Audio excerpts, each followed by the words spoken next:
आज हम बात करेंगे बर्जर पेंट के बारे में। आई एम श्योर आप सभी ने इसका नाम ज़रूर सुना होगा, या फिर बहुत सारे लोग हो सकता है अपने घरों में भी कभी ना कभी आपने इसका पेंट करवाया ही होगा। सो कंपनी के बारे में तो हम जानते हैं, बहुत ज़्यादा हम डिटेल में यहाँ पे बात नहीं करेंगे। एक बार इनके प्रोडक्ट के ऊपर नज़र डाल लेते हैं कि आज के टाइम में इनके पास कौन कौन से प्रोडक्ट हैं। आप देखोगे इंटीरियर वॉल कोटिंग भी ये करता है, एक्सटीरियर वॉल कोटिंग भी, इंटीरियर और एक्सटीरियर दोनों करता है। और दूसरे इनके जो एक्सटीरियर टेक्सचर होता है उस चीज़ के ऊपर भी ये काम करते हैं। मेटल फिनिश और वुड फिनिश दोनों टाइप के फिनिशिंग में भी इनके जो पेंट होते हैं अवेलेबल होता है।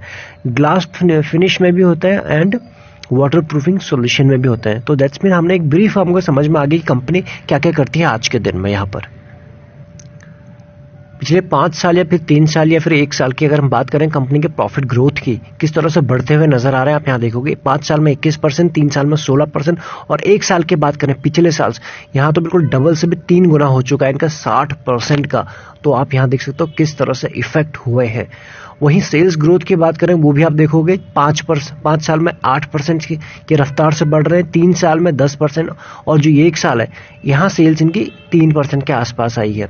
कोविड का इफेक्ट है, क्योंकि हमने देखा था जब पूरा देश लॉकडाउन झेल रहा था तो ऐसे टाइम में किसी ने अपने घर तो पेंट किए नहीं होंगे, ना ही कहीं आपने देखा कोई इंफ्रा के सेक्टर में काम हो रहा था। तो ये जो सेक्टर है उस टाइम इनको मदद भी मिली थी और काफ़ी ज़्यादा इफेक्ट भी हुए थे। इफेक्ट तो हमने जाना कि कैसे हुए कि कोई भी उस टाइम पेंट नहीं करा रहा था, मुश्किल से हर कोई एसेंशियल चीज़ों के हुए ऊपर ध्यान दे रहे थे। लेकिन मदद जो हुई थी, जो इनका रॉ मटेरियल है वो काफ़ी सस्ता हो चुका था, क्योंकि इनके जो काम है, जो पेंट की चीज़ें हैं वो क्रूड ऑयल से काफ़ी सारी जुड़ी हुई है। तो उनके मदद उसका यूज़ होता है उसमें क्रूड ऑयल काफ़ी सस्ता हो गया था। तो उसके वजह से कंपनियों की थोड़ा जो रॉ मटेरियल अगर थोड़ा सस्ता हो जाए तो प्रोडक्ट बनाने में थोड़ी सी आसानी हो जाती है। वो हम देखेंगे कैसे नंबर के फॉर्म में कैसे चीज़ें बाहर आई है। पहले यहाँ देख लेते हैं सेल्स ग्रोथ के ऊपर, तो वो आपको दिख रही है। दैट्स मीन ओवरऑल ठीक ठाक है। वहीं आप इसके बात करें, कंपेयर करें अगर इसको सबके साथ, यानी इसके जो मेन एशियन पेंट जो इंडस्ट्री का लीडर है, उसके बाद बर्जर पेंट और उसके बाद नेरोलैक के साथ, तो आप यहाँ देखोगे या फिर पाओगे एक चीज़, पी इंडस्ट्री पी इस टाइम है 93 के आसपास, 93-94 के आसपास। दैट्स मीन एशियन पेंट उसको बिल्कुल रीजनेबल प्राइस पे चल रहा है एंड बर्जर पेंट 107, यानी थोड़ा सा आपको प्रीमियम पर ही मिल रहा है। लेकिन दूसरी चीज़ ये शेयर हमेशा आप जब भी देखोगे थोड़ा सा महंगा ही मिलता है इंडस्ट्री पी से। तो जब भी हमें इसे लेना होता है तो थोड़ा सा तो हमें एक्स्ट्रा प्रीमियम देना ही पड़ता है। नेरोलैक की बात करें, ये थोड़ा हमें इंडस्ट्री पी से सस्ता मिल रहा है। ईपीएस की बात करें, अगर यहाँ पे 27 का ईपीएस है एशियन पेंट का एंड इसका देख रहे हो आप 7 का, लेकिन ईपीएस होना कितना चाहिए, एटलीस्ट 20 तो हो एटलीस्ट। वहीं बात करें नेरोलैक का, उसका 8 है। तो दोनों पैरामीटर में एशियन पेंट तो बिल्कुल अच्छा है। आरओई की बात करें, आरओई भी 20 से ऊपर होनी चाहिए एटलीस्ट, और ये आप देख रहे हो 28 का है, तो यहाँ तो इसने ठीक किया है। नेरोलैक की बात करें, ये यहाँ पर भी कैटेगरी पे नहीं बैठ रहा है। आरओसी की बात करें 38 का इसका है एशियन पेंट का, और इसका 34 का, और इसका है 19 का, यानी यहाँ भी ये फिट बैठ रहा है। और उसके बाद आप ईबिटा यहाँ पे देख सकते हो, ईबिटा भी इसका अच्छा ही दिख रहा है। इस वीडियो में हम पूरा 360 डिग्री पे बात करेंगे, जो अच्छे हैं वो भी बात करेंगे, जो बुरे हैं वो भी हमने बात किया। हमने देखा था कि पी थोड़ा महंगा है। अब देखते हैं इसका रिजल्ट के ऊपर, यानी पिछले मार्च से लेकर दिसंबर तक इसने कैसे परफॉर्म करके दिखाया। सिर्फ बात करें अगर नेट प्रॉफिट के ऊपर आखिरी में, तो आप देखोगे नेट प्रॉफिट जो मार्च में आया था 104, और उसके बाद जो लॉकडाउन लगा था और उसके बाद जो क्वार्टर आया उसमें आया था 15 CR, यानी सिर्फ 15 करोड़ का। आप समझ सकते हो किस तरह से कितने भारी गिरावट हुई थी उसमें, कहाँ 104 और उसके बाद सीधा 15। उसके बाद जैसे ही सिचुएशन सुधरते हुए हमें नजर आई थी 121 का, इसने अच्छा खासा जंप किया और उसके आखिरी क्वार्टर 275 का है एज ऑफ नाउ। अब देखते हैं जो क्वार्टर 4 के रिजल्ट आएंगे वो किस तरह से इसमें इफेक्ट होता है, फिर बढ़ते हैं फिर घटते हैं। अब ये तो हमने मार्च सिर्फ 2020 का देखा। अब देखते हैं अगर पिछले 17, 18, 19, 20 चारों मार्च का, यानी पूरे 4 साल का।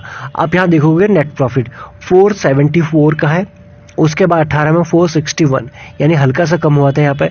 उसके बाद 494 और उसका 658 का 2020 में, यहाँ पे कमाल का जंप आया हुआ है। इन सब के बाद प्रोमोटर के पास कितनी होल्डिंग है, तो यहाँ आप देखोगे एज पर द सेबी का जो नियम है 75 से नीचे है, यानी 74.99 है।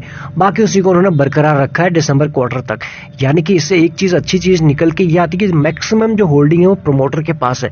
इससे होगा क्या कि प्रोमोटर ज्यादा मेहनत करेंगे कंपनी को आगे बढ़ाने के लिए, क्योंकि इसमें क्या होगा, अगर कंपनी परफॉर्म नहीं करता है तो सबसे ज्यादा लॉस किसका होगा, प्रोमोटर का होगा।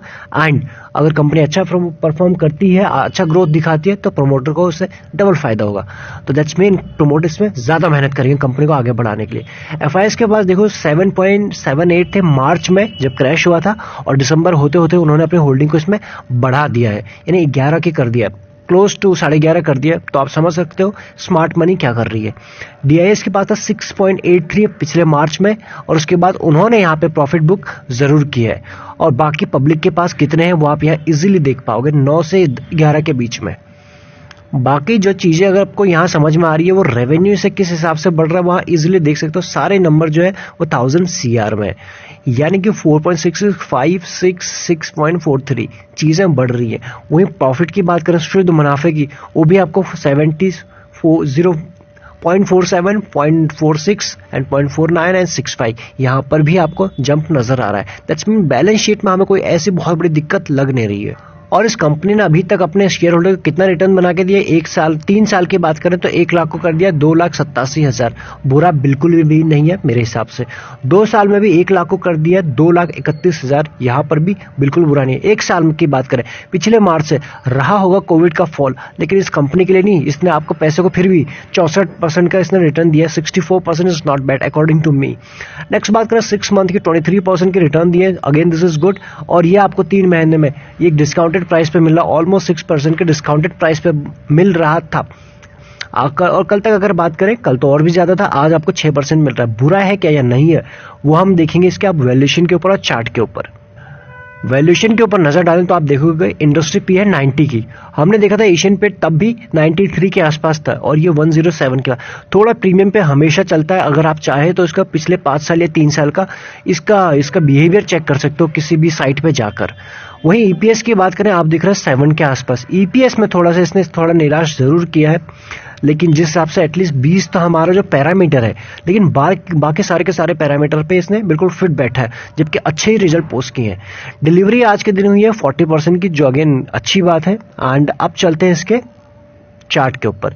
इस वक्त आपके सामने वीकली चार्ट ओपन है, यानी हर एक कैंडल आपको 1 वीक रिप्रेजेंट कर रहा है। अब यहां देखोगे ये शेयर जब पिछले मार्च अप्रैल, ये अप्रैल था, उसके बाद जब से चलना शुरू हुआ, ये कभी अपने वीकली के चार्ट पे वो ये जो रेड लाइन है इससे नीचे आया ही नहीं है। और जो रेड लाइन है इसको 20 वीक एक्सपोनेंशियल मूविंग एवरेज है।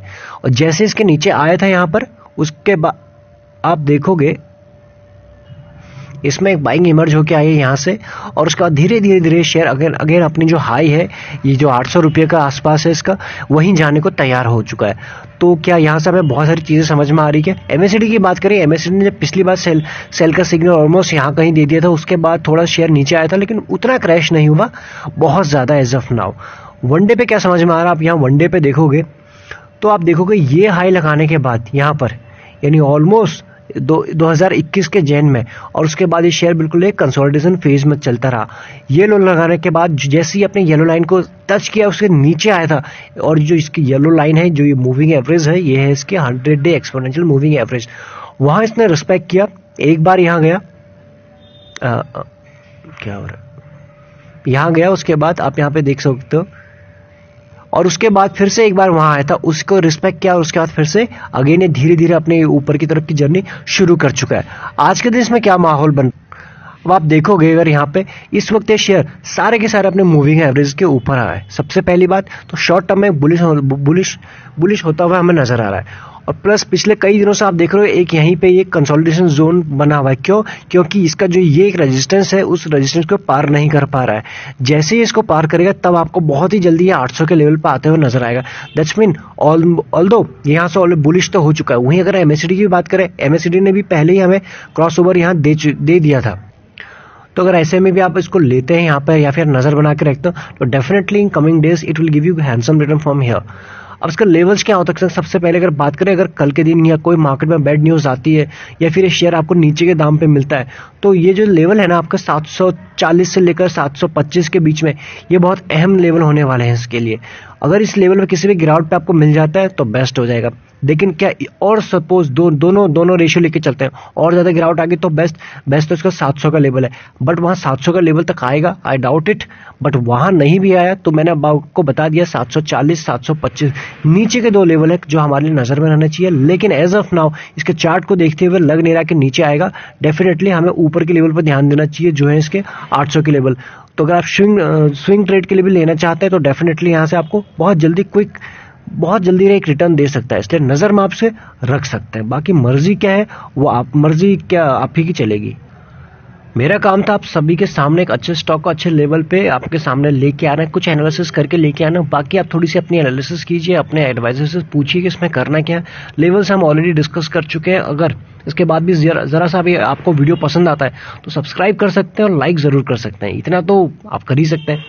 चलिए मिलते हैं नेक्स्ट वीडियो में। प्राइवेट चैनल पर जुड़ने का प्रोसेस पूरा डिस्क्रिप्शन में है, प्लस आप चाहें तो हमारे सब्सक्राइब करके उसका फैमिली का हिस्सा तो जरूर बन सकते हैं, क्योंकि रेगुलर बेसिस पे हम वीडियो लाते रहते हैं। इस वीडियो में इतना ही, मिलते हैं नेक्स्ट वीडियो में। चलो टाइम हैप्पी इन्वेस्टिंग।